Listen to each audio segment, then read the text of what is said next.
A mí me preocupa la clausura del debate público, que está asociada a la violencia. ¿Cómo es eso? Y a ver, la oposición se retira a debatir la deuda cuando lo instala como tema de campaña y se va. Hay un hecho gravísimo de violencia política como es el atentado contra un diputado electo por el pueblo y la oposición hace silencio, como si no hubiera pasado. Tenemos un debate en un aula secundaria donde una docente trata de fijar posición, inmediatamente es violentamente atacada, de eso no se habla. Digo, hay como una obturación de la posibilidad de debatir, porque si no, como lo dijo Iván previamente, el tema deuda, sometido al debate parlamentario, sometido al debate en los medios, no hubiera durado más de 24 horas, o nadie se hubiera parado en el lugar a que se paró Macri a partir de ahí. Entonces, creo que eso está limitando la democracia o el funcionamiento democrático. Realmente, como bien señala Aníbal, si alguien va y dice los elefantes vuelan y los medios no le dicen y no discuten, está cerrándose la posibilidad de debatir. Bueno, paradójicamente, el único lugar que vimos donde se debatía era en esa aula y en el resto de los ámbitos que vos recién hacías mención, no hubo debate alguno. En el lugar preeminente del debate, que es el Congreso, no hubo. Y bueno, porque parece que si alguien va contra el sentido común del neoliberalismo, se empieza a volver peligroso en la Argentina, se empieza a volver... O sea, no es apto debate. No es apto debate. Yo recuerdo la frase de Thatcher de no hay alternativa, el pensamiento único que constituye el neoliberalismo y cómo cualquier cosa se homologa o se identifica con el pensamiento de Goebbels o el nazismo y demás. Pero, a ver, hay una diferencia fundamental. Expresar el disenso a través de los mecanismos institucionales o de la libertad de expresión no es lo mismo que ese terrorismo venga por parte del Estado. Bueno, yo no Lo que pasa recuerdo es que ahora si no fue... lo pueden legitimar ese pensamiento único. El problema del avance sobre el proceso de debate democrático es que no pueden legitimar hoy, porque la Thatcher o Reagan tuvieron por lo menos 20 años de legitimación de los mercados asignando recursos. Hoy eso no está legitimado. Pero no fue Joaquín Morales Solá, que dice un peligroso regreso a la violencia. Y uno claramente cuando lee esto y se saluda, dice, bueno, por fin se le pone un enfoque en lo que ha sido el atentado político en la provincia de Corrientes al diputado Miguel Arias, diputado provincial, quizás uno se sorprende cuando lo primero que lee es la foto de la fiesta cumpleañera de Olivos confirmó las denuncias de que existe una casta gobernante privilegiada. A esto llama Joaquín Morales Solá violencia. Alguien publicaba en las redes sociales. Bueno, nunca se discutió, por ejemplo, si estudiábamos historia y le había escrito Mitre, ¿no? La historia. Entonces, y eso no era adoctrinamiento. Bueno, era al revés. Historia con el libro de Ibáñez que decía, ¿qué te toca a vos? ¿La primera o la segunda tiranía de Rosas? Bueno, pero es cierto, yo estudié con el libro de Ibáñez, por ejemplo. Bueno, pero eso era al revés, porque en ese momento, y a inversa tuya, Aníbal, si uno quería debatir el siglo XIX, la generación del 80 o Rosas, desde una perspectiva crítica, inmediatamente se decía, al colegio no se viene a hacer política. No se viene a... Bueno, esa lápida que caía sobre cualquiera que iniciara un debate es la que están tratando de reproducir ahí. Cualquier cuestionamiento al sentido común neoliberal, al mercado asignando recursos, el ejercicio restricto de la propiedad privada, la libertad social asimétrica de los ricos, inmediatamente es cuestionado. La otra vez hablábamos de Caseros. Si un energúmeno se pone a las 6 de la tarde a insultar al presidente, a decir que hay que desbaratar la propaganda política del... Bueno, digo, en algún punto eso decanta. Máximo reseñó correctamente una serie de episodios violentos, pero yo creo que está asociado hoy frente a la imposibilidad de legitimar un modelo de miseria. Este es el problema más grande que tienen hoy. Y por eso están hablando de casta política. Ojo con esto de la casta política, la casta política. ¿Por qué? ¿Qué significa eso? Son los mismos argumentos que se usaban en la época de la vigencia del partido militar para justificar el golpe de Estado. Y también los políticos corruptos no pueden, los políticos... Digo, esto está pasando hoy.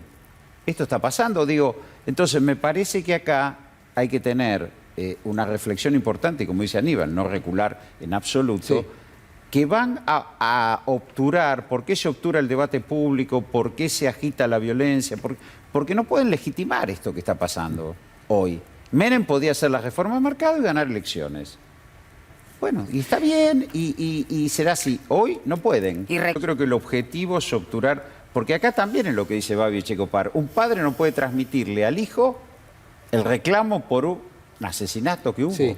Digo, ahora, el problema es el avance autoritario. El problema es, a ver, la negación de derechos, la prevalencia del artículo 14 de la Constitución sobre el artículo 14 bis, la prevalencia de lo único importante acá es defender los derechos individuales, la propiedad privada, la simetría de ricos contra pobres y no hay derechos sociales. Nadie puede levantar la bandera de la vivienda, salario digno, educación. Bueno, esto es lo que me parece que hoy está en debate en la Argentina. La ideología es la nuestra. Ellos nunca expresan ideología. La ideología siempre es si nosotros levantamos valores, principios, cosmovisiones, formas de proyectos de país, somos ideólogos, adoctrinamos. Ellos pueden decir cualquier barbaridad. Y eso no es ideología. Y eso no es ideología. Siempre defendió la renta de la tierra. Claro, ¿Siempre fue el diario liberal La Nación? No. Yo con la dictadura, ahí no, Ahí dejó completamente el liberalismo de lado. En ese momento se convirtió en un diario que defendía el recorte de los espacios institucionales, el cierre del Congreso, apoyaba... Yo decía liberal en el sentido económico, vos estás diciendo en el sentido político. En el sentido económico fue un defensor del modelo agroexportador y de la renta de la tierra. Es eso. Claro. Consecuentemente, inclusive hoy, si uno lo mira, si uno dice el sesgo, distinto es Clarín que mutó del desarrollismo a otras posiciones, pero La Nación defendió siempre el modelo agroexportador y la renta de la tierra en términos económicos y todos sus columnistas defendieron eso. Lo que pasa que para defender la renta de la tierra tuvo que migrar a colocarse en posiciones antidemocráticas muy fuertes. Y ahora cuando uno lee el epígrafe del editorial de Morales Solá hablando de la casta política, no puede menos que recordar con cierto escalofrío que la casta política eran aquellos que iban por la renta de la tierra en contra de la nación y por eso cuestionaban. Por eso es central para Macri, y lo que dice Esmeralda Mitre, el desembarco en la nación. Ahora, fuera del gobierno, en ese momento, la pinza mediático-judicial operaba. Ahora es fundamental para ellos tener un medio que esté todo el tiempo estigmatizando, porque el problema ahora es la estigmatización personal, y esto es lo que ha pasado con el Grupo Indalo, por supuesto con la expresidenta, ¿no? Arranquemos diciendo algunas cosas que, si se quiere, es una buena noticia, en contra de las barbaridades que dice Macri y Cambiemos. Digo, la inversión este año está por arriba del 2019. Nadie quiere ir, ya lo hablamos esto más de una vez, nadie quiere ir al 2019, pero contra lo que dice que la gente se va del país, las empresas se van del país, nadie apuesta a la Argentina, la inversión es 8,4%, está por arriba de lo que cerró la inversión en el año 2019, dando vuelta a la pandemia. El problema acá es superar el desastre que dejó Macri. Bueno, yo diría que lo que ha pasado con la pandemia se está superando. El problema es los 4 años de macrismo. Tengo un Vidal para regalarle. Ah, ¿cómo no? A ver, lo vemos. Otra propuesta es que nuestros jóvenes tengan la mitad de los aportes patronales que hacer y la mitad de un salario mínimo cuando entran a trabajar. La mitad de un salario mínimo cuando entran a trabajar para que tengan más empleo. Todo va en la línea de que nuestro sector productivo se recupere después de 1 año y medio que no pudo trabajar.